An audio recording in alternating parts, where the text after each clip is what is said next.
Caitlin, Carly, and Claire Fulton. I hope you guys all had a good Canada Day kind of long weekend. Did you guys make it your own long weekend? I think most people kind of did, right? Because we were only here for Monday and then holiday Tuesday.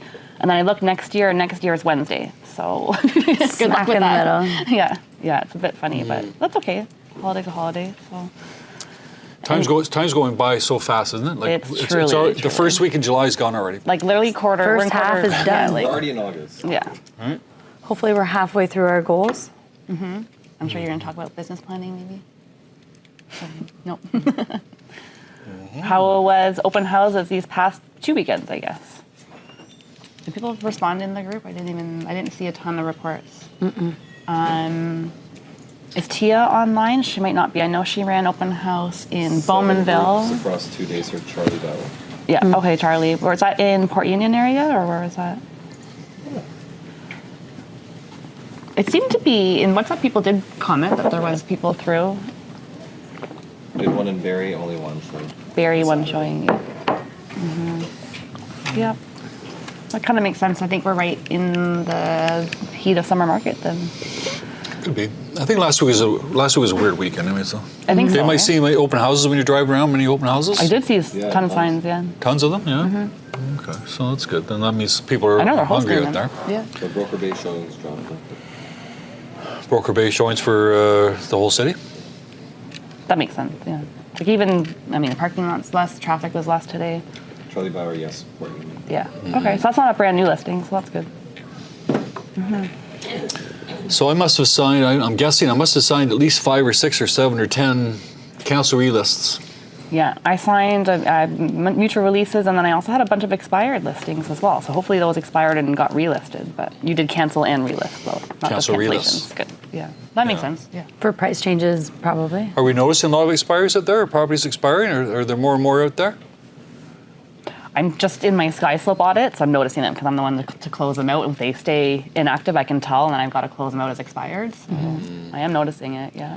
So just be careful out there. I mean, if you're paying for staging, here we go again. Like if you're paying for staging and you got a client that's still trying to get 2022 prices, then you may want to have the client to pay you back or pay for the staging or whatever. It depends what you're doing, right? But just be careful with that. Yeah, you can suspend instead of cancel as well, just to give yourself more time and to keep you in a contract with your clients also. So I signed some cancellations without the relist, and I just reminded them, hey, we can do suspension instead of just canceling it if you're just putting a pause on it.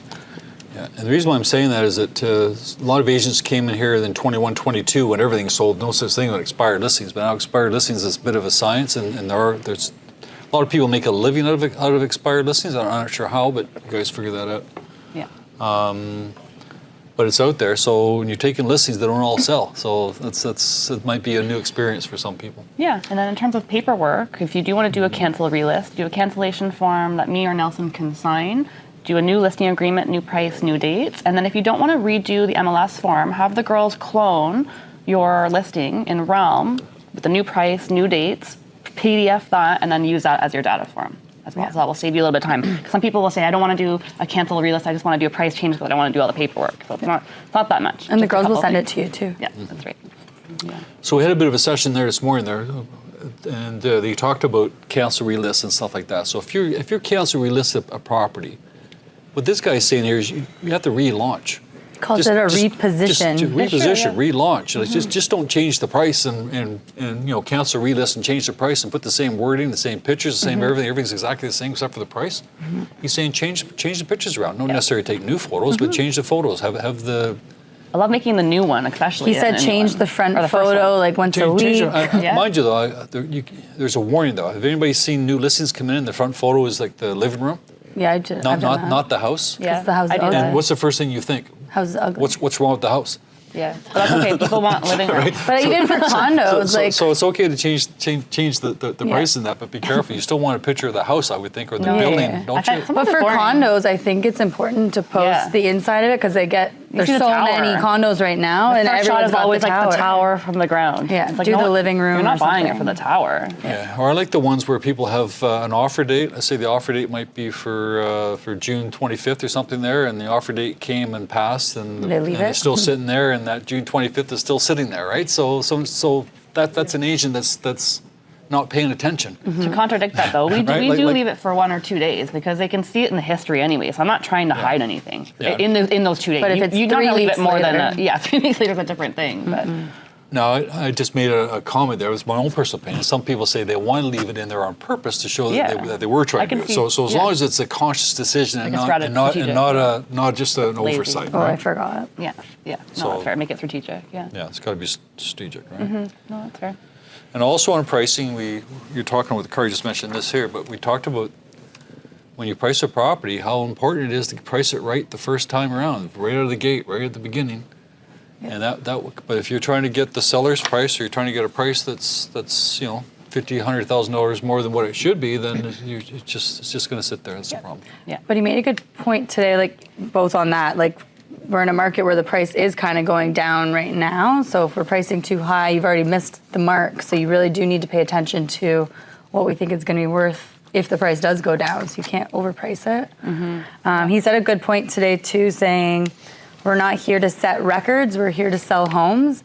So as much as you want to be the highest sale on the street or the highest condo sale in the building, it doesn't matter. At the end of the day, all we have to do is sell the place. And the neighbors are going to be more jealous that you sold before they did versus if you got a higher price than before. So Yeah. it's nice to set records, but it's better to sell the house too. That's true.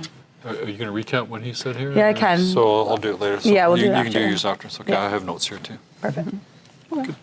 We did a poll in the WhatsApp group, so if you haven't voted yet, you can go check it out. But the purpose was to create another tool you can include in your listing presentation. I think I want to call it like the hindsight something, where in this market or 2025, have you experienced something where you've gotten an offer, clients declined that offer, and that ended up being the highest offer, and they ended up selling at a later point for less? Has that happened to you guys this year yet? It's happened to me.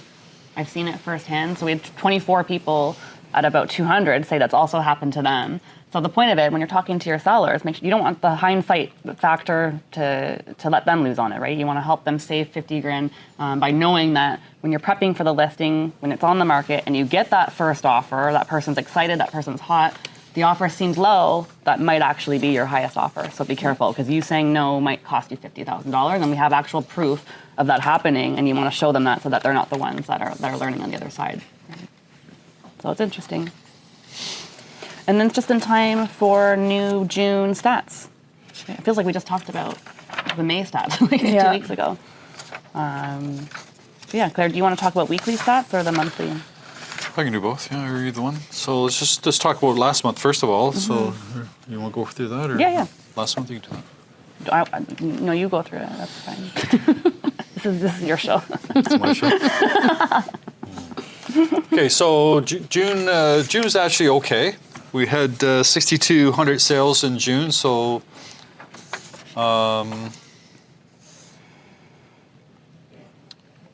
correct. Okay, that's right. Okay, so I'm just checking, make sure the numbers are actually right. Okay, so we did 6,200 sales. So last June was 6,400 sales. So sales are actually down 2.4%. So not a big deal, right? 2.4%. It could go either way. It depends on the day, right? Active listings are 31,600. Last year we had 24,000, so active listings are up 30%. We experienced that last month as well. Months of inventory, 5 to 1. So just want to put that in perspective. When I say five months of inventory, what does that mean? Buyer's market. What it means in my mind is for every 5 listings, only one's going to sell. That's a huge number, right? Yeah, that's the number you got to put in front of your So sellers. Mr. Seller here, I mean, yes, your neighbor listed the property. Yes, your neighbor did this. Yes, your neighbor sold this property back then. But today you're competing with 5 other properties in your neighborhood, and only one's going to sell. You want it to be yours? Yeah. Yeah. That's if that number is correct, right? I mean, you have to use it to your own thing there. Also, the properties that are selling within 98% of the list price. So have you ever had clients say to you, "Well, can't we just try? Can't we just try like the 5% more or 10% more than what? Can't we just try?" Well, the average price it sells within 98%. So no, you have to reduce it down within 2% of what we think the value is. Yeah. Right? Now you may have a hard time figuring what the value is because the market's so odd right now. So you might think, so what's the list price? and we're talking about that today. What's your competition? Are you doing that today, Nelson? Like when you, we talked about this, you never actually finished last time we talked about this, but when you price a property, when I price a property now, first thing I like to look at is geo warehouse, number one. I just see what's going on with the property, what they paid for it, what's the assessed value, what's the value there. Next thing I look at is what's for sale today. What's the competition? What can I buy in that price range? And we've had cases where the seller wants like $2.5 million, and I bring it up, and he says, well, the $2.5 million competition, they're asking 2.4, and their property is assessed $5,000 more than yours. So that gives me an idea that it's not quite there. So I kind of look at what's available today, and that's your competition. Mm-hmm. What do you do, Nelson? Well, I do both, right? I'll see what recently sold, and then obviously what our competition is, right? And especially if it's been around for 15, 20 days, then you better be the better choice, and better choice is price. All right. And it's based on what's available, because what's sold doesn't count anymore. Yep. All right. So you almost have to look at what's for sale today. That's the competition, because the other stuff's gone. You get an idea what the other stuff sold for, but really, the other, if somebody says, well, that house there sold for this, we'll go buy that house. Well, I can't. It's already sold. Well, here we are. Yeah. So it works both ways, right? So you can actually get more than what the guy got, because it's exactly what I just said, right? Mm-hmm. Go buy that property. It's not there today. Yeah. Anyway, so 98% of the list price. Number of sales year to date still minus 18%. New listings are up 7.7%, so new listings were 19,000. Average sale price finally for the first time in 5 or 6 months, average price dropped. Mm-hmm. It's $1.101 million. Last year's 1,164, so it's minus 5.4%. If I go through the whole year, we started off the year at 104. 104. Then 1086, 1092, 1107, 112, and then back to 110. Okay. So in my mind, even though it's gone down a little bit there, you can use that as a talking point, but it's pretty much stabilized. Good. Like 1,040, 1,001, 101. You could even say that we're kind of back to 2021. Price or state? Well, I don't know about 2021. 2021 was 1098 average price at the end of it. How So about 22? 22 is a different 1193. That was when we went crazy. 1193. Mm-hmm. Okay, so back to 2021 One. prices. Mm-hmm. Okay, so just Like we're still over 2020. 2020 was only 926. So that's why prices are still very high. But here's the problem, though. That back in 21, the interest rate would have been quite a bit less than what it is today. Yes. So that same buyer cannot afford that house. No, So the prices, exactly. there's still a downward pressure on the prices. Yep. And the inventory was like half. It And was I like think the house 10. price index was also down 5.4%. So it's interesting there. Yeah. Overall, the prime lending rate is 4.95. Last year was 6.95, so it's actually dropped. Mm-hmm. And Dropped from last year, but it's up from 21. Yeah. All right. So that's interesting numbers, and so I think it's okay. Lots of inventory out there. What are your buyers telling you? Who's running buyers? What are they saying? Gosh, our buyers are just, they're really taking their time. Who is running buyers right now? Although I did have a comment from an agent in Ajax last week saying that she's got 5 listings right now and she would take 1 buyer over 5 listings right now any day. So it's a very interesting statement. It's hard to talk to. They're very challenging to talk to. They really need help making decisions, right? That's why they hired us. But they just don't have the time pressure. I don't know if they know what they want. I don't know. You're talking about the buyers or Buyers, sellers? like buyers. Oh, the buyers. I think they're confused. I think buyers and sellers are confused. Well, sellers are just confused about price, but buyers are confused about the whole thing. When do we buy? Where do we buy? What do we buy? How much do we spend? It feels like it's like the best time to buy it. I know, because we're all in it and we're educated about So it. Kate's right? going to talk again about what the fellow said today, but the fellow saying today is talk about lifestyle and talk about the benefits and don't talk mechanics and It's not about you know, stats Interest anymore. rates. It's motivations Yeah. and You know. why are you moving? take a picture of the sunset or something. Things like that. So I think once things start to stabilize a little, like I've been reading, if our trade stuff starts to get finalized and firm and we know what that is and interest rates are kind of stable right now, maybe they'll become more comfortable with what the new normal is, but they need a little bit less variables.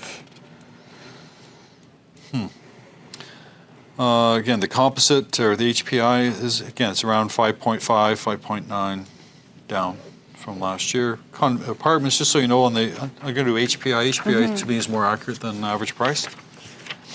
But for June, overall the HPI was down 5.54. If I put detached homes, 599. Attached homes, 5.7. Townhouses, minus 7%. Apartments, minus 7.98% from last year. So condos almost dropped 8% average price on the HPI. Yeah. So that's... Just for fun though, look at HPI for an area like EO1 for a detached.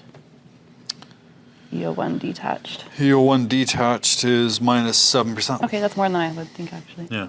Yeah. So it actually dropped quite a bit. Again, I don't think it's the value. I think it's just what the buyer's going to afford. It is. Yeah. I think that's the problem right now. It's what the buyer's going to afford. It's not necessarily the value itself. It just and then the sellers are having a hard time figuring that out. Right? I assume they are, anyways. Yeah. I just hope you guys are okay. Like this person that has 5 listings, you said. She said, does she have actually 5 or she said she'd rather? Okay. Okay. Is this what somebody I know? EV. Of course you know, yeah. Yeah. Okay. All right.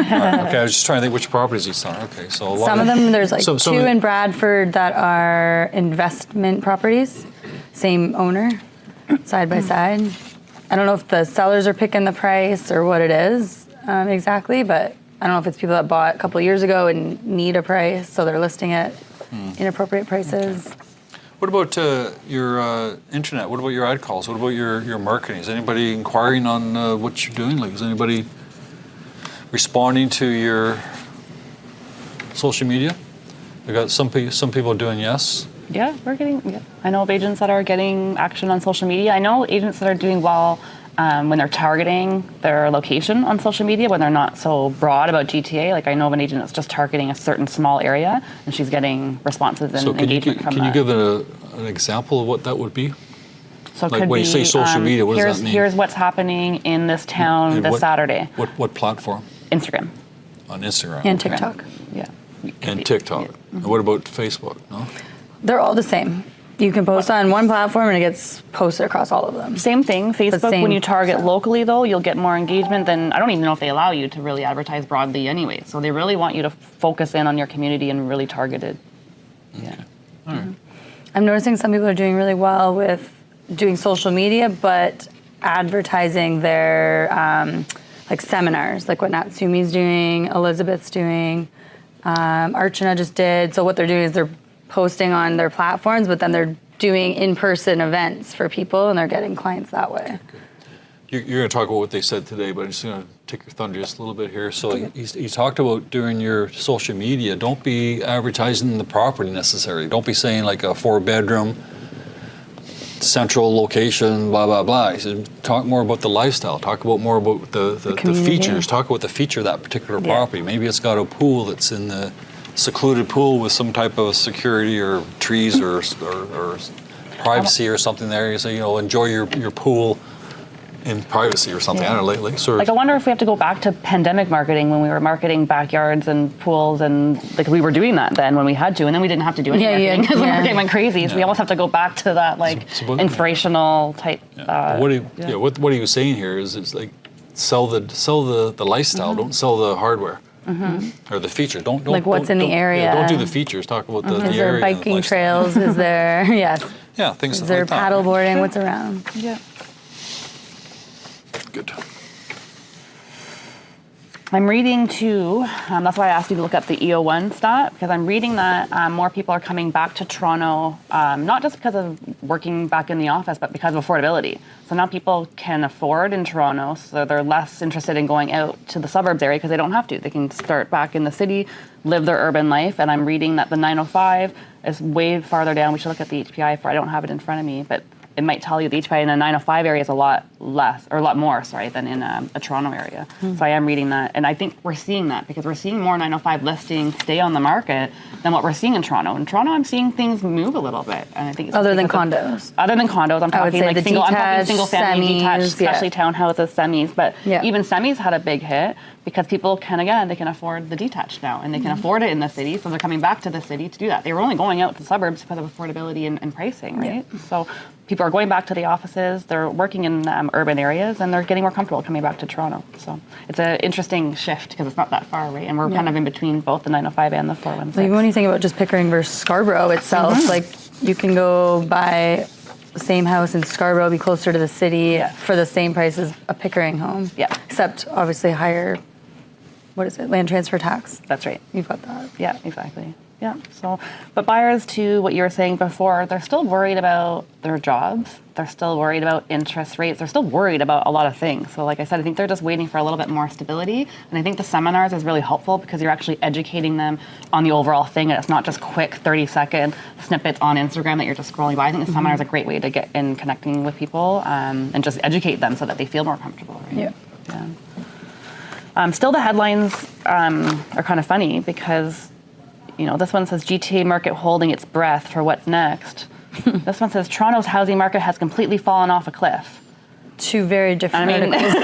I mean, we just read the stats. I mean, they're not, yes, it's slow. It's 20% down from last year, but would we have said it's fallen off a cliff? And then I read it and there's no real substance. They try to reference the Toronto Real Estate Board stats that we just went through, but they're really taking I forget what stat they're taking to say it fell off a cliff. I think they're taking finally the price. The fact that prices went down, they're taking that as falling off a cliff. Prices down 5%. So our markets now have fallen off a cliff. Do you remember which? What would you consider falling off a cliff? This is your favorite one. Blog team. That's right. You can tell by the font. Yeah. I never knew this before. I guess I'm getting old. No, we're learning, right? It's amazing how different publications are spinning things the same way. Like I could here in this here, I could see it was Blog TO. Yeah. And Blog TO is anti-establishment. It's anti-business, anti-real estate. And it's funny. I read that so. You got to be careful of those things. But yeah, literally, it's just one headline, and then the rest of the article is disseminating the summary that Treb said. So it's just literally regurgitating the same stats, but that's it. It's completely fallen off a cliff. So be careful. It's still negative out there. But otherwise, yeah, what I'm reading is that this is sort of our new normal, similar to cottage country, which they've always been familiar with this type of market. This is just how our market is. I don't think it's bad or good. I think it just is. I think people have more work-life balance now. I think buyers are buying with conditions, and they may even be going to see properties more than once or twice. But I'm not answering the question anymore of like, is it going to pick up again in the fall? Is it going to pick up next year? None of us know that. I think it just is what it is for now. I think this is it. All I know is that when it changes fast. It's true. Yes. So if we come up with a trade agreement with our friends down south and everybody's happy and interest rates go down July 30th, and the automotive guys can guarantee their jobs, or then things will pick up quickly. It's funny here that you're talking about cottage country here. They're saying here in some places since 2024, forget about 2021. Since 2024, some places prices have declined 20%. Wow. Yeah. That's what I would call falling off the cliff. Cottage That's country. called falling off. And they're saying here in particular areas like Peterborough County, Orillia, Grand Bend, Niagara-on-the-Lake. I know some people talked to some agents during the 22, people were buying in Welland or buying in Niagara Falls. Peterborough especially. We had our own clients going out to Peterborough. But I think of these two places, and these guys bought subdivision homes. Like these weren't vacation homes. These are just subdivision homes, like old beat-up homes you'd find in downtown Oshawa. These have the same houses in Welland and Niagara, and now those guys they're not too happy today. I don't know, I need some more stats to validate this, but there's an article that's talking about how the luxury market is doing quite well. And when they talk about luxury, they're talking like $10 million plus. And they're saying that because of the stock market volatility, a lot of people really value real estate wealth. It's generational. They can pass it down. It's not as volatile as a stock, so they can see it, touch it, feel it. They know it's going to perform well over time. And so that industry is performing. I don't have stats again, so I would want to sort of look into it myself, but this is in Canada. They're saying there's a lot of pools of people that are investing now in $10 million plus homes, living in it or not, even renting it out or letting it sit and paying their vacant home tax, but because they view it as a better investment right now as stocks. So that market compared to our sort of, we call it your everyday sort of market, they're saying that there's a particular market for $10 million plus that's doing quite well, and it's mostly in our big cities like Toronto, Vancouver, and our big areas. So it's interesting. Forest Hill, Rosedale, where inventory is limited, and they just view it as a tangible asset that they know it's going to work well, and they're diversifying right now. So I don't know if you're in the luxury market. I know some agents want to be in that market. That may not be a bad time to advertise and put a little focus on that right now too. Again, I'd want to do some fact checking myself and see some Toronto stats. But yeah. You can read that one if you want. Oh my gosh. Are you guys signed up for pre-construction emails? Do you get them at 10 o'clock on Saturday? Like, do you notice at 10 o'clock on Saturday, you go on your phone, you have 50 new emails from pre-construction? It's like open house and then send, like I have to go swiping on Saturday mornings. I guess that's like the time. That was different. Yeah, Friday, 1 o'clock. But yeah, check your Saturdays. But this is Universal City, so I think they still have units there. Looks like they're doing first-time buyer event. I'm noticing a lot of builders, developers doing events. So again, we were just talking about seminars. They're doing the same sort of reach too. I don't think that's a bad idea. You can even get involved with the builders and help them run some events. But it looks like they're doing a huge one-day sort of open house, savings up to $100,000 off the price. I'm sure there's a ton of other incentives as well. Yeah, another $100,000 in savings. I think I'm assuming the point you gave this to me is that you show that builders are still providing incentives and trying to run events to get them in the door. Like they're doing what we're doing with our listings and trying to market it what we can. Dropping the price, $100,000. They dropped the price. Yeah, up to $100,000, right? Yeah. That's right. That's probably for your penthouse, like $1.5 million unit. But they are dropping the prices, and they're going to be in a tough scenario right now when they're dropping the prices today, and they've got previous clients that bought at high prices. Those clients are not going to be happy. If they're a good builder, they will. So I know Marshall is looking into doing that, but a lot of... Otherwise, they will never be able to sell the building. That's right. Yeah, and they're just going to have a bunch of disgruntled That's the other clients. people. Yeah, so I'm reading a lot about pre-construction. It's so interesting right now because we know it's down, we know there's no starts, but I'm even reading that like the days of like the platinum agent are gone. Like we're not going to see the VIP, the platinum, the now they're building relationships. They want good clients that are going to close. They really pissed off a lot of agents in that hot market. We were part of that, right? Where we had presentations and worksheets and then we got nothing in the end and it was all a show. And that whole sort of frenzy might go away. It start to come back, we can start to build relationships now. But I don't think you're going to see sort of that platinum VIP type of lingo anymore because that was sort of pushing people into this weird frenzy of FOMO, like you needed to get in now. And now, like we've got things that are not closing, people losing deposits.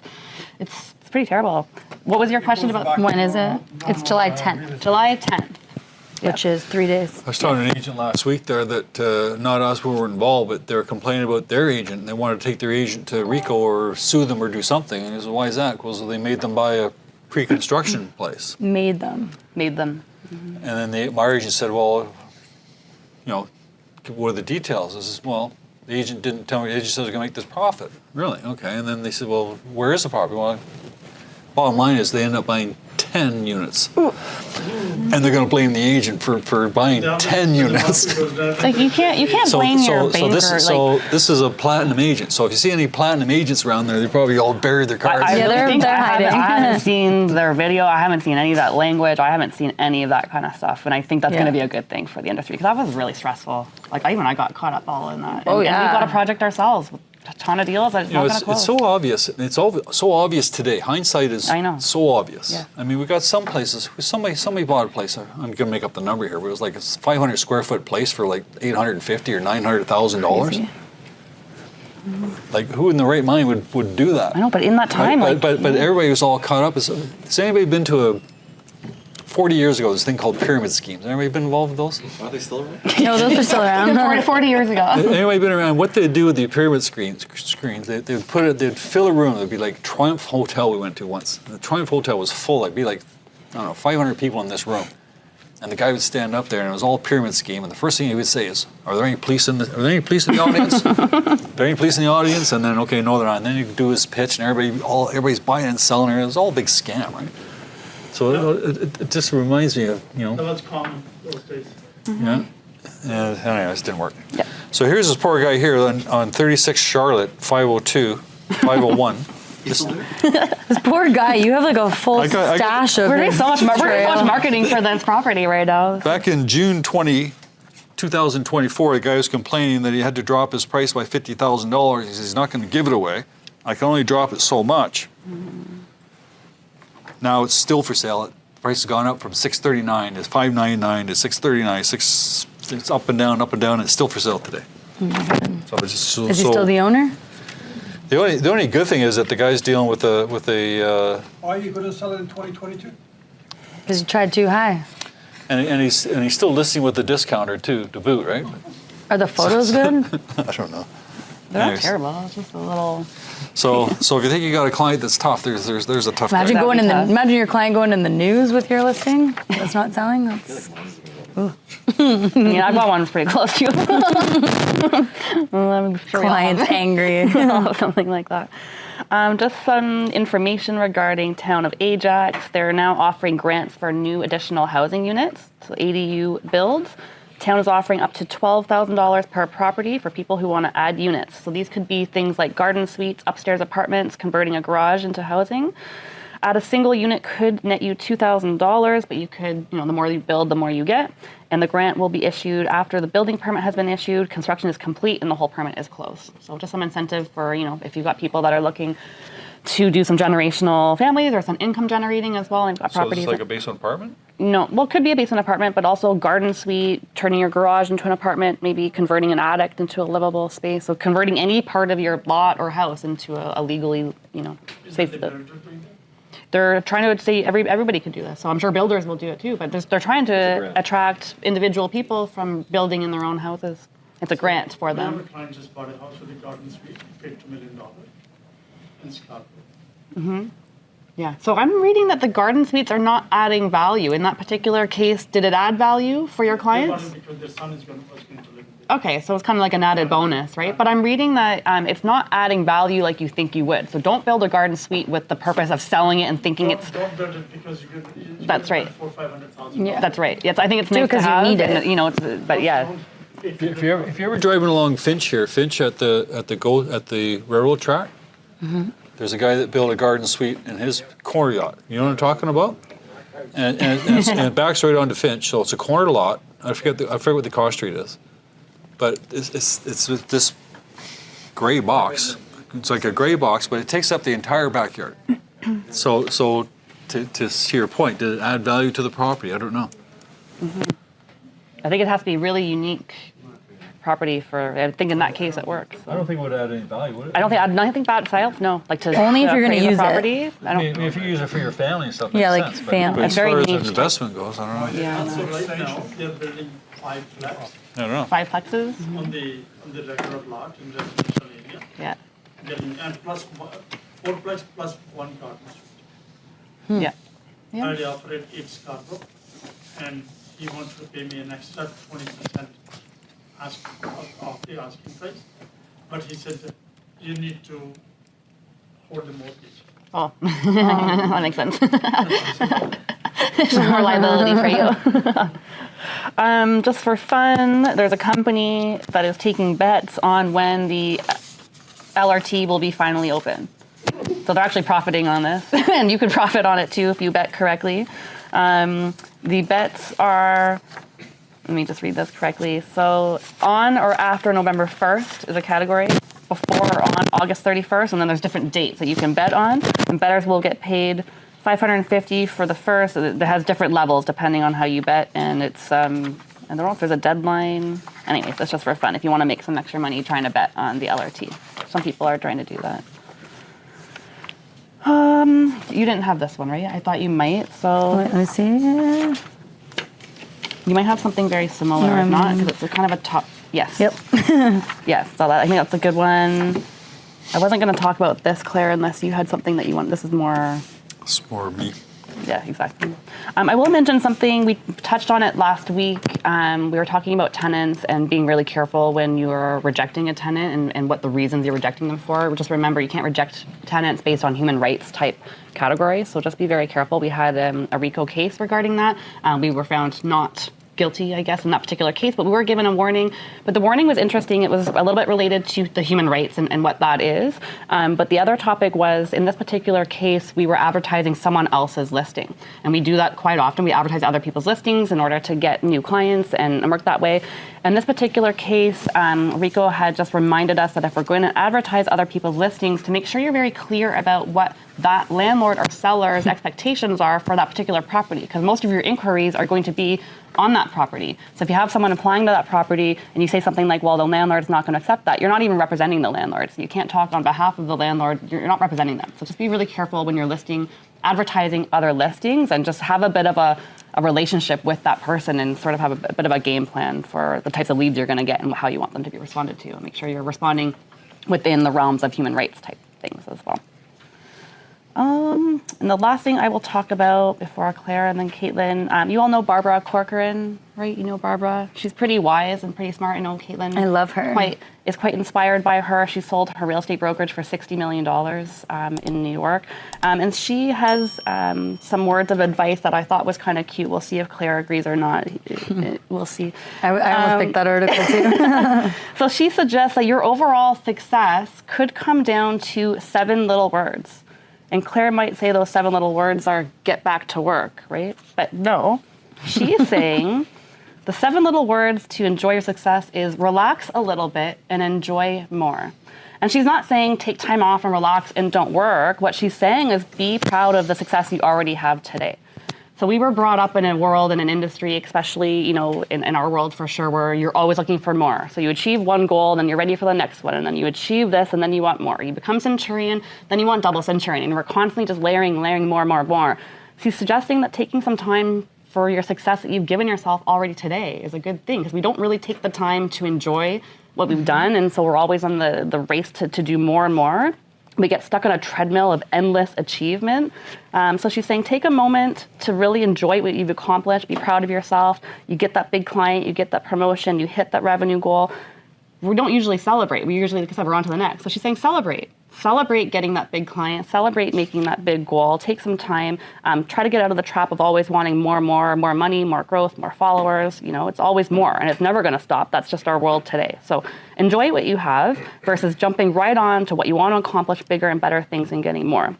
So some simple ways to put that advice into practice is taking a satisfaction pause. Just pause and reflect to think about how successful you were. Practice the enough mindset. So not every achievement needs to be a stepping stone to something greater. Enough is enough for now. And balance your drive with delight. You can still want to do more, but do it from a place of joy, not scarcity. Let satisfaction fuel your next move, not chase it away. And relax a little bit and enjoy more. And just build a business and a life worth living. Right? Would you agree or no? Get back to work. more. Get back to work. Okay, too. I say have balance. Cool. That's kind of, I don't really have much else. Okay, housekeeping things? Yes, I would. Good, thank you. I don't know why. You could do this too. We all know this. We've been signing mutual releases lately. I hate to say it, but we are signing mutual releases. But for some reason, the confirmation of acceptance at the bottom is missed. And I see it in amendments as well. So just like an offer, when you have your offer, you have somebody that gave you the offer, you maybe have a counter and they've accepted that. But then there's a final confirmation of acceptance. That person that last agrees to everything signs that. So same in a mutual release. If you're agreeing to get out of a deal, you send a mutual release. Whoever agrees to those terms also has to sign the bottom, confirmation of acceptance. So I don't know why it's been missed a lot lately. And then I guess, Claire, I didn't notice this, but you're noticing people using older. Just read this for a second. It says confirmation, okay. just go back to your phase 1, right? Confirmation of acceptance. Notwithstanding anything contained herein the contrary, I confirm that this mutual release, with all its changes, both typed and written, were finally accepted by all parties on this date, signed by the landlord or the tenant. So for some reason, we're not filling that out. So if we don't have it, it's not actually Everybody knows complete. what we're talking about? The confirmation representation needs to be signed? Another thing that people do, and I can't stop this, but a lot of people do, they sign the acknowledgement before the offer is acknowledged, before the offer is accepted. At the street level. Or they don't sign it at all. That's an e-signing The thing. reason why that was done by 20 years ago when you had to get in your car and drive over the place. So people would sign the acknowledgement to save that trip. We're Authentisign now, or DigiSign. You don't, the trip's no longer there, so you don't have to do that, right? Nothing changed, Clint. People don't want to even email that. Sometimes they don't even fill it out. All right, so here's the question. If it's not filled out, is it a deal or not a deal? We had this question on the weekend, actually. You have to read it, I think. Do we have it in front of us? No, we don't. All right. Wait, if the acknowledgement. If they If the don't sign the acknowledgement's not acknowledgement, signed. but the confirmation of acceptance is signed, is it still a deal? No, it's not. The intentions are there. So somebody says no and somebody says yes. So in every courtroom there's two lawyers. The intention So is the there. best thing is to fill it out.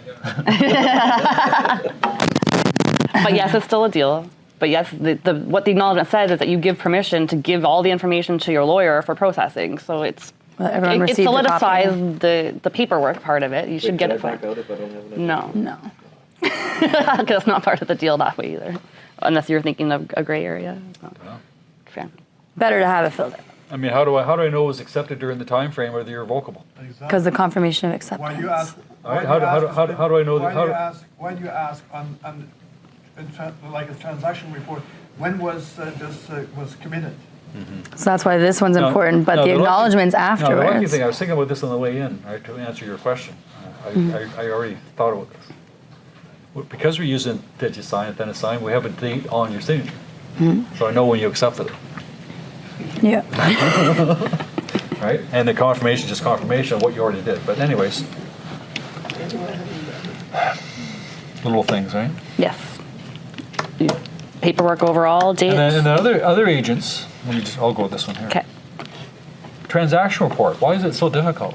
This is a survey now. Just one page. Why is the transaction report so difficult? It's our most fought against We're actually just piece of curious. paper. I'm curious. So we have new staff that are processing the deals, right? And the deal comes in from Samir. Do we have? That's a bad. You guys do transactions. We're not that's not a real example. So they do fill out. But let's say they didn't. Samir hands in a deal. How's my new staff supposed to know that it's not his deal? It's Shiv's deal. He's part of the team, and he gets 80%, Chip gets 20%. And they're giving $1,000 back to the buyer. Or we close a deal and the agent comes to us, oh, by the way, there's a $5,000 cash back to somebody. Well, you didn't tell us that. And then they get mad. and Or maybe you told us in an email, I don't know but if it sometimes worked. we're humans and we So- miss emails. something happened during the inspection and the agent said, look, I'll give you $5,000 to waive it. So they will go ahead and waive it, but they don't Put it in the transaction report. We close the deal. Now we got to reverse everything. Trust me, it's a complete pain, and it's all this. So let me just tell you, some of the DMAX agent called me. They said your client hasn't signed 801. But we accepted the deal. Don't give a shit about the 801. That's right. And he said, no, our office will not accept unless client sign it.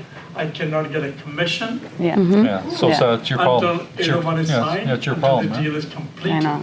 So I will say, like, there's two lines of like compliance and paperwork needed, and then I have seen other brokerages ask us for residential tenancy agreements, which are not part of our deal, or And 801s, 801s, yeah. or like we're not that extreme, but there is a certain level of compliance that we need to adhere to, right? But I have seen both extremes, so don't let other people bully you on what's needed and not needed. You can always ask us. But one of Claire's points might have been that this particular form, you can see at the bottom says revised September 2019. So obviously we've revised the form since then. We have 2025 current versions of most of the forms, especially your ORIA type forms. Make sure that you're looking at the bottom left footer to see that it says 2025 to know that you're using the most current versions as well. You may have noticed, it's not a new thing, but we've been using SkySlope since 2017, and we use that to keep track of all of your documents in a checklist format. Maybe because of our new deal amendments recently, we've been kind of pushing them out a little bit more than what we have in the past 5 years. So I had some questions over the weekend. What's this new SkySlope thing? So it's not new, but it is something that we use to keep track of all your documents. You all have an account. You can log into it and see all of your documents there. We do it for you behind the scenes so that we're not adding extra work to you. If you would like it to use it yourself as a way to upload your documents, you certainly can. But you will see more of that. And so basically, it's going to be an email to you with a checklist that has your address, and it's going to be red or green of what's missing. If you're missing a signature, It'll be red. If it's green, it's been approved, and it's just going to be a tracker of what you're missing and what you're not missing for that particular deal. We used to have automatically, like it's a auto, like it's response after sending the email or anything like that. We never received that. That's like when you upload a deal to SkySlope and then you get like a confirmation. Regardless of that, even if I sent it. You sent it to Heather or something. You mean directly But to? we don't get any response out of it. It should be Not an only auto that, response. Transaction even. You don't want the auto response, though. You want someone to say received, thank you. Typically, when you get your SkySlope checklist, it's been received. Even auto. Auto is acceptable because we know that you received it. Even after the transaction has been reported, like it's a firm deal. Yep. Like I said, no response from that. There's no response that is whether it's you received it, it's completed, send it Got to it. or, Okay. or what. I can take that back to the team then. Just two more things just for me. So we're seeing, this just for new people, escape clause. Everybody's, just in case you're not familiar with the escape clause, anybody not familiar with the escape clause? I'm seeing them come up more and more and more. You're starting to see more and Yep. more escape clauses. And just to remind everybody, escape clause, for those people that aren't familiar with it, it's a buyer that could be anything. It could be a seller escape clause, buyer escape clause. But in this sample here, the most common one would be this offer is conditional upon the buyer selling their property within 30 days. And if they sell the property within 30 days, then this deal's firm and binding, right? So that's sort of the first part. The second part is the escape clause with the what's the word I'm looking for? Continue to offer. So you got to put a second clause in there saying that the seller can still market the property if they get an offer that they like. Then the buyer has 48 hours or whatever you put in there to firm up their deal. So talk to Nelson or myself or other people there when you do those. You want to make sure that when you do escape clauses that you're not going to be giving notice to the buyer on a second deal that's conditional. You follow me here? So you've sold to the first guy, conditional upon him selling his property. You get a second offer from somebody, and this guy's second offer is conditional upon him getting financing. So you sold this guy, hey, I got another offer, and the guy, okay, I'm walking. Now you're back to this guy, and then he doesn't waive his conditional on financing. Now you're back to zero. So make sure you talk to us if you come across escape clauses. There's certain things you have to make sure we're doing. Yeah. Yeah, we've even seen conditions now where the seller is making conditional on them finding a suitable property once they've sold. You'll see that a lot with elderly, right? So then we've got two, it all works out. It just has to be timed out properly and all the notices have to be done within time. So this is fun here. I wonder how long this is going to last. It's just off topic. Magna, everybody knows Magna International? They've created the electric delivery truck. Looks like this. It's like They a have those box. for food delivery. It's a box on wheels. It's 3 wheels and it's autonomous. So apparently, you order food from pizza joint. The guy puts a pizza in a box, puts a pizza inside this place, and pushes the button, and this thing drives to your house, and you pick it up. It's actually being used today in Davenport, Parkdale, Casa Loma. It's actually using it today. They're trying it out to see how it goes. I think I'm gonna run the thing over. Yeah, I don't know if it's going to work. I've seen them online where they like fall over and someone has to like pick it up. It's 32 kilometers. And, and it won't make left turns. It only makes right-hand turns. Good luck in Toronto. But it's going through Parkdale, not the commentary, but there's some neighborhoods there you're thinking like it's comes in with goes in the neighborhood with 3 wheels and comes out with 2. Oh my god. Does it keep my pizza There's warm? no driver. It's all autonomous. So Is it heated? Is it like a heated oven or Pizza like? warm? Yeah, Does it It keep does? my pizza I have warm? no idea. I saw them in Miami. All over Miami. They are? We're behind Does times. it look like a little 3-wheel box? Like Yeah, and it has a name on it. It has everything. It goes through. I sell them actually downtown Markham by the theater there. Yeah, downtown Markham was doing something too. Dishes is they're using. That's like a little robot or something. Yeah, a little This robot. one's like a It little has a face 3-wheel. on it. Yeah, pretty cool. So if you just program those suckers knocking on the door. Okay, we were talking a little bit about pricing earlier because we just watched a coaching session with one of the Surhant coaches today. And it was same stuff we've been talking about, how to price properties today. And I know we've been telling you guys to stop pricing it based off what has already sold and more pricing based off what's currently sitting on the market. And that seems to be confusing some people, but I've been talking to more agents throughout the brokerages and or in the brokerage when they're asking about pricing. So this guy kind of made a little, has been saying what we've been saying, and he's in New York, so they're doing the exact same stuff that we've got.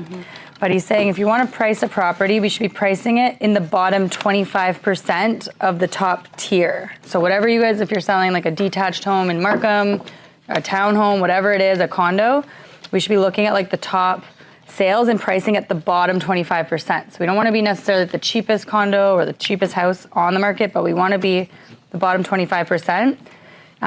This typically is just going to create some urgency. It should align with the buyer psychology since they're actually like looking at all the different properties on the market as well. So they're the ones that are actually booking showings, seeing 5 to 8 properties that day. And if you're misaligned with pricing based off the ones that they're seeing that day, it's not, like, the buyers are going to see right through it. So we have to kind of put ourselves in the buyer's position as if they were going on a Saturday and you're one of the 5 places that they're looking at, and how does yours compare? It also keeps the seller confidence too, because you should be getting showings, and obviously when you have a listing that's getting 0 action on it. We had an agent this week, she said it was her first listing. She goes, when do I get to be excited and not so stressed about it? When does the panic go away? And she goes, when does the panic go away? And I said, as soon as that first showing pops up, usually the panic kind of settles, because at least you now know a buyer saw it and someone's booking. I think we agree, right? As soon as that very first showing pops up, we're good. But if you listed a property and there's literally no showings, that's a panic moment. So that's when we already know we're priced too high. He was also saying, we always do the 21-day rule. He was saying if you don't have any showings or action within the first 14 days right now, that's when we should be doing something. Then he said, how do I price it? So how do we actually figure out what that bottom 25% is? So he's saying identify the top comparables in the area, price, location, size, all of that. And then again, price in the bottom 25. Monitor the traffic and the feedback. So if you guys are not getting showings, that's a high indicator that it's still overpriced, but also getting feedback still from the buyers coming. So if you're getting a lot of negative feedback saying the house needs a lot of work, that's our most common one, is the house needs a lot of work. That just means you're just priced too high for what the buyer thinks it's too much work for what you're priced at. So that's one of them. And then he's saying, don't be the cheapest, just be the best value. So we're not trying to be the cheapest, but we want to make sure that when a buyer walks in, they're like, oh, this other house was in worse shape, priced a lot higher. This one's in better shape and priced lower. That's what's putting it in the proper mindset for the buyer. So you guys really have to just pay attention to what's currently on the market.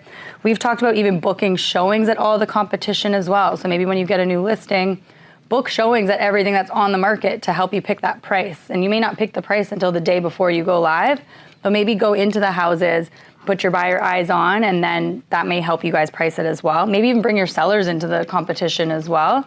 Say, hey, I'm gonna go book 5 showings. Do you wanna come? And then they're probably still gonna walk around and say my house is better than this house. They always do.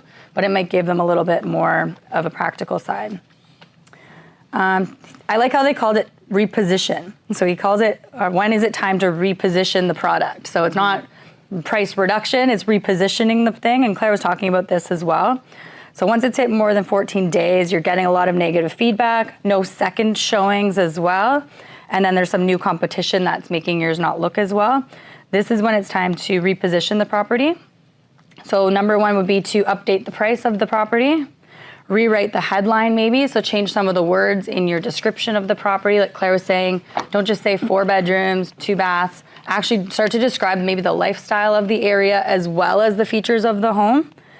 Refresh the photo, so changing the front photo maybe every week just to kind of maybe, like, because people are on realtor.ca, so if they're scoping it out, they're going to look at that first thumbnail photo. So if you can change it up, it kind of looks like a new listing in their brain, then they'll realize it's probably the same house. But just doing little things like that. Relaunching with new energy, so resharing it to your database, putting it on your social media, making it look like it's this new house, even though you had it listed for a couple of months. But just start to put some energy into your listings when you do like a price reduction or anything like that. I also heard them talking about AI, and just be careful about over AIing your property descriptions. And if you used it in the first one, like this is your chance to do your own, writing and copywriting. And it's starting to become really obvious on Realm which ones have used AI. So just use it as your foundation, but always put your own words on it, because you don't want it to become obvious. Your sellers are looking at your descriptions as well. That's one of the most favorite things a seller loves to look at is the description for some reason. Yeah. So you want to make it kind of unique and new. And your sellers are going to want to see that too. Like the sellers, if you're not over communicating these things, they're going to think you're doing nothing at all. So at least if you are showing that you're changing the photos, the descriptions, even though we know those don't sell the property, it's going to show your sellers that you're actually doing something as well. I have a listing. Basically, that's the lowest price ever, like it's in E05. Yeah. One bedroom is $375. There's not much showings. Yeah. Maybe 2-3 showings a month. Yeah. And this guy, he made an appointment 2 weeks before, Just in case. just in case. I don't They're really not in a rush, eh? That's crazy. Like, So you're still listed the lowest.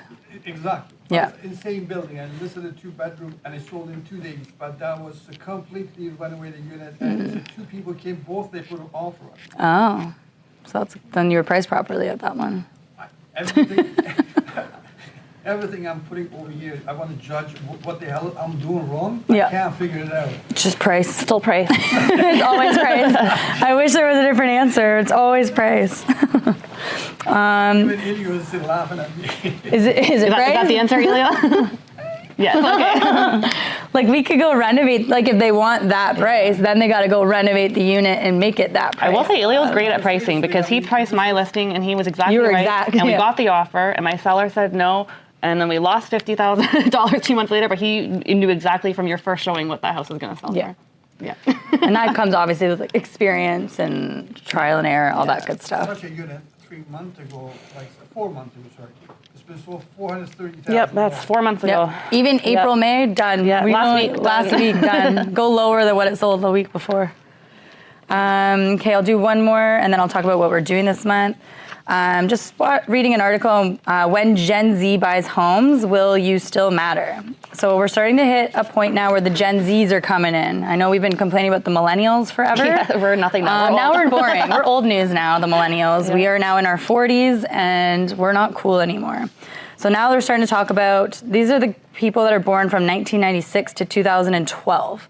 So this is our next set. And these guys are now hitting, I guess they're like late 20s, early 30s. Yeah. So this is the price point. Look at, you're a Gen Z, I believe, Mo, right? Or you're on the cusp.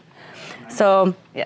this is a different set of buyers than what we're currently used to with millennials, boomers, Gen X, because these kids were all raised in the digital world where the internet, smartphones, and social platforms weren't innovations. These were all part of their life, whereas when we came in, we learned all these different things. These kids were born into We're still using fax machines these like things. 5 years ago, guys. I saw someone use a fax machine last week, so I saw it. So these groups of buyers that are going to be coming up are different types of consumers because most of these people are doing their own research before buying, primarily online. So unlike the Gen X, millennials, these guys actually do put a really deep trust into the digital world. They had some examples like Shein. Have you guys heard of Shein? Some of my girls maybe have. It's a really cheap Like fast fashion fashion. line, very quick fashion, very cheap.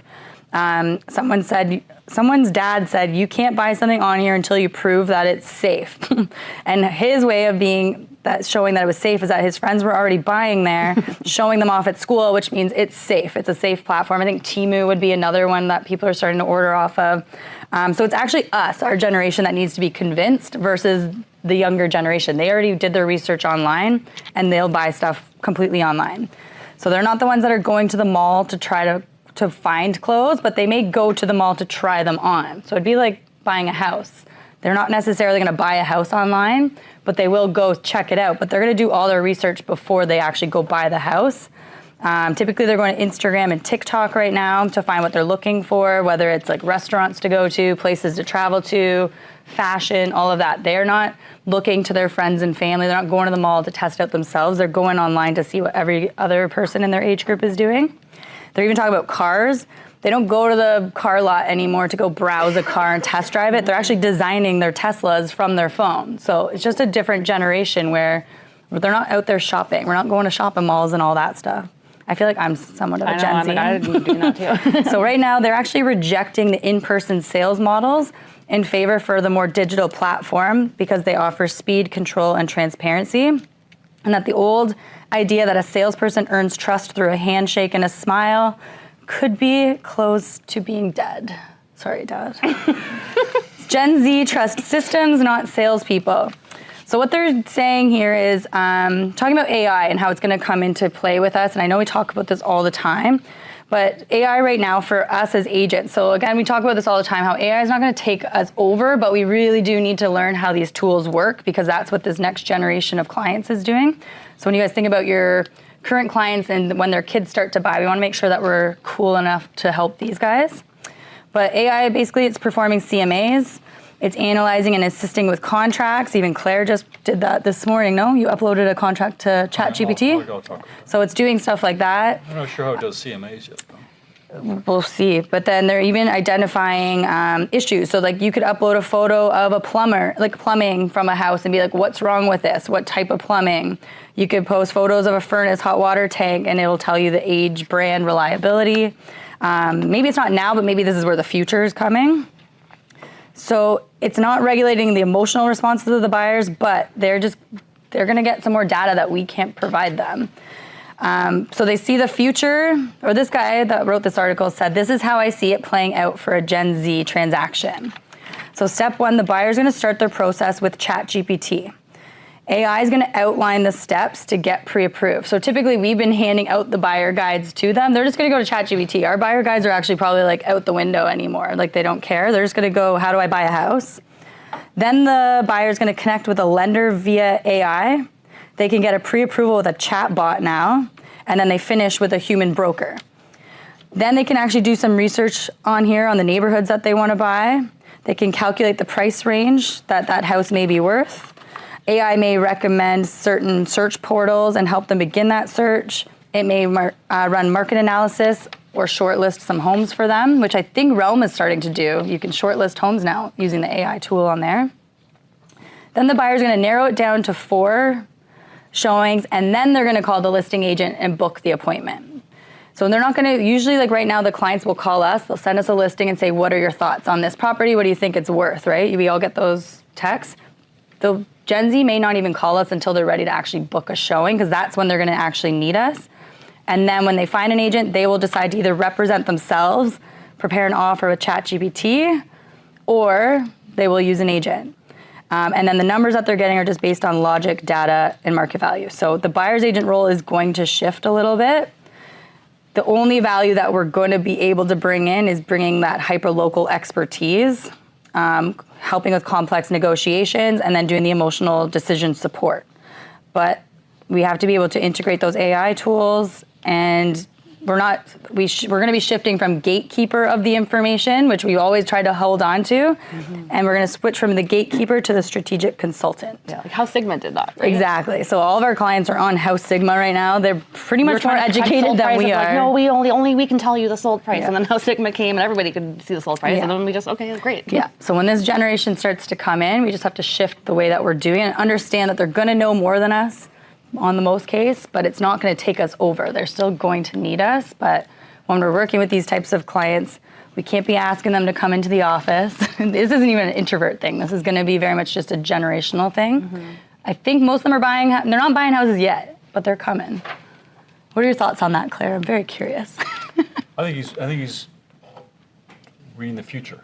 That's what I mean. This isn't today. This is to prepare. Not today. It says, will you matter when the Gen Zs buy homes? Because this data is not available to Also, which key are we talking about? So this is just preparing us for those types of clients where we got to let loose of how we currently do business if we want to work with that type of client. Like keep in mind, our first-time home buyers right now are still millennials. They're still in their 40s, right? So these people aren't there yet. These are the kids are their 20 to 30-year-olds coming. right now. Yeah. So that when their parents start. Why are you shaking your head there, Julian? I think it's like written by someone that like is not in Gen Z. Yes, Yeah, clearly. exactly. By Yeah. someone that's like 60 years old. Yeah. Like, friends I'll have to look him up. Kelly Scar. I'll look him up. Actually, I have friends that are in their 20s that like don't like AI for a number of other reasons. Yeah. Mostly because they're artists and it's I hear a lot of that too right now. Yeah. Yep. like privacy concerns. Yeah. Yep. Copywriting. Yeah. Yeah. And in my opinion, if you're like you use ChatGPT for everything, you deserve to be replaced. You know? Yeah. Like Gen Z are people as well. Yep. Like just treat them like people. Right? Exactly. They're still relationship business is still gonna. Exactly. So they're still going to need us for all of that, but when it comes to like their research, I think they're just going to be a little bit more ahead than what we've been in terms of researching. Like they're going to understand what house, like our clients already know what the neighbor sold for before we even know half the time. Yeah. Some clients don't even. There's some millennials that haven't even seen House Sigma, and they'll still ask you for that. But then there's some that do. I don't know. It's gonna be interesting to see what new tech will come. What's that? That's not a whole thing. That's that they have a lot of misunderstanding With what? with the value of the properties. Of course, it's not accurate, but that's just now. We're just getting started. Who knows? In But they'll 5-10 years from now, that those tools may be a lot more accurate than maybe they And they'll are. use humans to validate the information that they found, right? They'll Yeah. want to talk it through and. Yeah, they're still going to need us. That's the whole point. Is that we're not getting rid of us, but we have to be on our research as high as they are. So I've been trying to figure out what AI can do for us today. Right? I'm trying to figure out who's using AI today. Who here is using it? Most of us. I myself use AI. I probably use if I went to something. If I wanted to look up something here personal, I would normally go to, let's say, Google, right? I'd ask Google a question, and then Google would give me like 3 pages or 4 pages of different websites that I click and I blah blah blah, right? But today you go onto Google and you ask it a question, and Gemini comes up. Is that Gemini? Gemini, yep. And it gives you an AI answer before it gives you all the different web pages, and that's pretty slick. Have you noticed that? Yeah, I've been gravitating more towards Gemini versus ChatGPT. I haven't And used Gemini I yet. find Gemini pretty good. So anyway, so I'm trying to figure out how can you guys use it today. So I uploaded, for instance, I uploaded a doc to AI with ChatGPT. I did. An offer, I mean. Was an offer, and With- I asked it, please summarize the offer for me. So it came back to me and said, actually it didn't, I haven't got it written here, but it came back to me and said the offer's price this, closing date this, deposit this, conditions this, blah, blah, blah, blah, blah. And I'm thinking, okay, so I didn't do the next step, but let's say I have multiple offers. Let's say I have 21 offers on the property. I could load up 21 offers to the ChatGPT and it would put it into an Excel file for it. Could I be a devil's advocate though? Are you violating like privacy things by Yes. like loading up a bunch Yeah, of that might be bad. personal data? Yes. But to your point, can we create a privatized type, Yeah. or upload the meat of the thing without names and blah blah blah, right? Well, on the offer, it has names, doesn't have anything else that's personal. Yeah, but the names. Address. Addresses are public. True. Anyway, so somebody else said it's CMA. Wouldn't it be nice if you Yes, could do CMA, yeah. CMA would be the best. Yeah. It can't do it yet because it doesn't have access to the data. It said it'll do CMA for you if you upload the data to it. So you could pick your comparables. But I guess AI is still here because even our website, the home evaluation tool that we're using is using an AI technology to evaluate homes. Whether it's accurate or not, Yeah. who knows? But it is doing that right now. It's supposed to do that, but it's not doing it. Yeah. Well, no, You can that's- also use AI for like your advertisements too. Realm is a $1,000 a year program. Yeah. The AI programs are like $1 billion programs. Yeah. So we're not even close to that. I'm saying it's supposed to do that, but it's not doing Well, it. no, because it's not even close yet. Yeah. But you can download the data and upload it manually. Let the computer do it. Yeah. Or you can ask it. You can ask it right now. You can say, well, how much is the condominium at this unit here, and actually go to Realtor.ca and tell you what the comparables are. So it'll do that. Like I assume like condos.ca probably uses some sort of AI tool to give an approximate price per square foot, stuff like that, and it's a guideline, but Yeah. Who knows? yeah. Good. All right. All right. So this month is kind of busy, actually. I didn't realize how much I booked for you guys. I was like, this summer we're taking off training, but we're not. So this Wednesday, Kriya is going to do a webinar for us at 11 o'clock. I'll send out some emails today. They're going to teach us how to make our Realtor.ca profiles better. So just reminding us how we can upload our photos, check your websites, your social platforms, all of that. They probably have some other new stuff that I've never even heard of. So that's going to be Wednesday. July 15th. I was going to read an article today, but I didn't. But it was about having emotional intelligence when negotiating with your own clients on pricing properties. So there's this guy that reached out to me on LinkedIn, and then one of our other agents just happened to be coached by him. So that's going to be on a Tuesday, so it's a little off. But July 15th, his name's Jamie Purvish. He's going to do a session on emotional intelligence and how to negotiate with your Is that clients. Rich Robin? No, it's, No, just a he's a personal different guy. coach. He's been in the industry for a long time, but yeah. Yeah. But Do I you know think- him? Is he good? Oh, good. Well, he's coming. I think he's a coach now. Yeah, he's a coach now. But I heard good things about Is him. he part of Richard Robbins? Do you remember? He's like not in his culture. Okay. Yeah. Maybe trained or something. Yeah. I think it's a good topic, though. I think it's the one thing that's going to bring all your clients back to your human interaction. It's the one thing that AI is not going to be able to replace, which is your negotiating skills. And I think it's a critical skill in this market to negotiate, not just with other people, like with your own clients, like with helping them Yeah. make that decision. He gave me a list of topics. That Yeah, was the one I I, think thought it's a would good be one. well suited for today. July 16th, it's next Wednesday. If anyone just wants to come in and do business planning, I'll be here. It's not going to be a mandatory thing, but I think it's a good time to reevaluate what just happened for the last 6 months. If you did your business plan, I think we did visual boards this year instead of the actual business plan. So maybe right now we'll start to maybe come some more strategies. So if anyone just wants to sit down one-on-one or smaller group and do business planning, that'll be the 16th. July 23rd, we're going to do a beach cleanup day. I'll give more information on that, but we want to do something a little hippy-dippy. Sorry, Claire. Where we're going to get everyone out. We're going to go to the Rouge Beach in Scarborough and just pick up garbage. If you want to do it at a home, like, or a beach close to your home, we can do that and get some garbage bags and all that. But yeah, we're going to go to your beach. So if anyone wants to do group setting, we'll go to Scarborough. If you want to do it on your own, I'll get some bags and gloves and stuff for you guys to come and grab some. Party at Sanix after, apparently. And then July 30th, Jonathan Griffiths, Law in Durham and Scarborough. He's going to host a lunch and learn at the Mandarin in Pickering. I think I have about 40 people that have signed up. We have room for 80. So if you guys do want to come to that lunch and learn, it's going to be July 30th. And that's a big month. It was supposed to be a quiet month, but okay. we filled it up.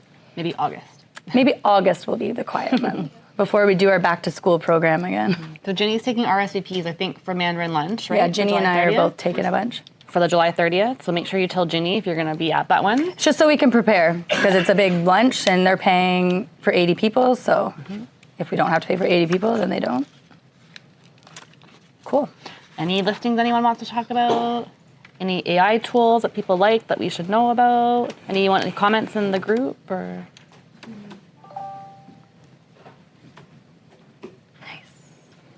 Yeah, I have a one bedroom, Go for it. James has a 1-bedroom. one bedroom, it's got 40 bay meals, one bedroom, it's 750 square foot, it's $375,000, the lowest price in Scarborough, so you can't go wrong with it. So you're going to be competing with Alex's listing too. Is it What's he the at? same? 390 something. Well, he's 389. What he listed is that originally 199, 289. Is it also different areas, Scarborough though? Yeah. Yeah. He's Galloway, isn't it? Is it Galloway? It sounds big, James, for that price. So Oh, that's right, Midland. No one seems to want to see I it. know. I don't know. See, they got me an appointment to. It's like the guy, you can't give it away.